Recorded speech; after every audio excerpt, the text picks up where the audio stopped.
As South Africans, our jubilee here, our freedom, our Uhuru came in 1994. It led to economic and political freedom, although, of course, our oppressor has still concentrated into their hands the economic power.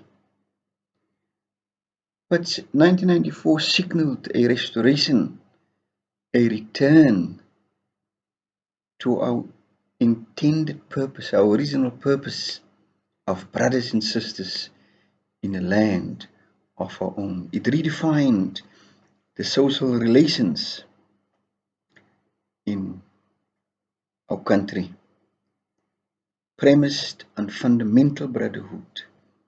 It brought about an affirmation of our humanity, of our personhood. It said and signaled to the world once and for all that you cannot be a brother or a sister fully if our social relations are premised on master and slave, on have-nots and haves, on rich and poor. Because inequality engenders social strife, disharmony, resentment and envy and jealousy and exploitation.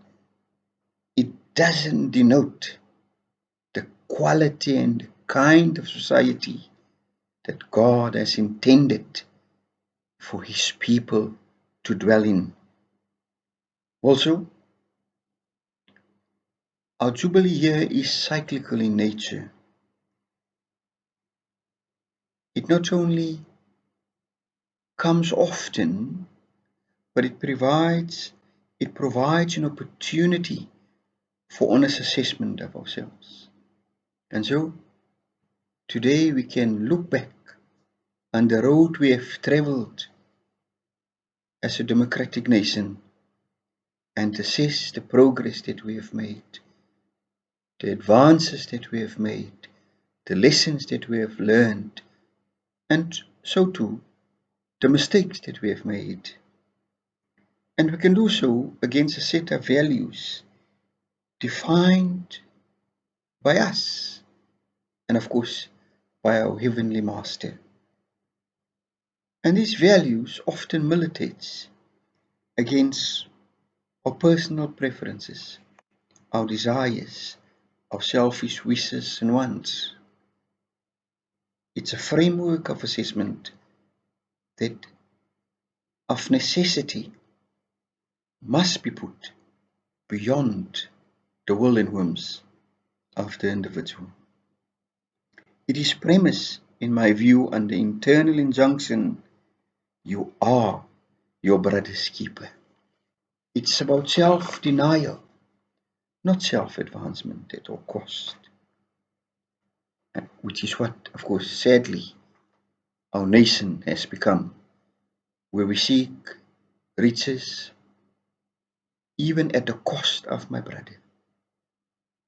Whilst the foundation of our nation is based on self-sacrifice, where many have laid down their lives, paid the highest price so that we can be free. And in that context, in that kind of society, the strong has a greater responsibility to restore, to take initiative. The alternative is, failing which the strong will continue to entrench inequality. And of course, the weak, they will fail to be free, to become free, and often, by their own choice, fail to embrace freedom. And so, on the part of the oppressed, the historically disadvantaged, we can forfeit or we can embrace our freedom. We can refuse to exercise a choice, yes, or we can make the wrong choice. The net result will be the same. We remain enslaved. Freedom, true freedom, does not depend on the attitude and the actions of our oppressors. Freedom is in our hands. God gave us the opportunity to be free and the capacity to choose freedom. He cannot be blamed if we continue to suffer in slavery.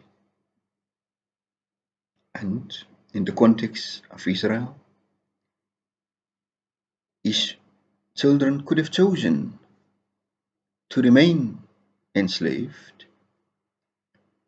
And what we have discovered is freedom then so surrendered became even immune to future jubilee years.